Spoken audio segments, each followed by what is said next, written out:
ఆలోచనలో పెట్టుబడట దానితోనే సంపద సృష్టించాలి. పైసా ఖర్చు పెట్టకుండా హెచ్ఐసిసి నిర్మాణం దేశంలోని అత్యధిక తలసరి ఆదాయం తెలంగాణలోనే ఉంది. ఏపీ తెలంగాణలో పారిశ్రామికవేత్తల భాగస్వాములు కావాలి. ప్రపంచ తెలుగు సమైక్య సభలో సీఎం చంద్రబాబు కీలక ఉపన్యాసం స్వర్ణాంధ్ర చేసి చూపిస్తారట. ఈ స్వర్ణాంధ్ర చేసి చూపిస్తూనే ఉండు. 14.5 ఏళ్ళు ముఖ్యమంత్రి అయినప్పటి నుంచి స్వర్ణాంధ్ర అయితేనే ఉంది, మనం చూస్తూనే ఉంది, మొత్తం బంగారం. ఆలోచనలే పెట్టుబడట. మరి ఆలోచన లేదు పేదోళ్ళకు కూడా చెబితే మీ లెక్క అత్యంత ధనికమైన సీఎం అవుతారుగా. అందరూ ధనికమైన వాళ్ళు అవుతారు ఎవరు కావాలి. మీరే సీఎంలలో అత్యంత ధనికం.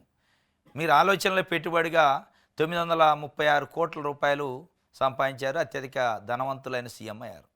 మరి అది ఆ ఆలోచన ఏందో పేద ప్రజలకి, రైతులకి, మహిళలకి, కార్మికులకి అందరూ చెప్తే, నిరుద్యోగులకు చెప్తే ఉద్యోగాల కోసం వేట ఉండదుగా. ఆలోచనలే పెట్టుబడులట, దాంతోనే సృష్టిస్తారట సంపద. కాబట్టి ఆయన చెప్తుండు స్వర్ణాంధ్ర చేసి చూపిస్తానంటుండు. మరి ఎప్పటికల్లా అయిద్దో చూడాలి. 2047కి అయిద్దట.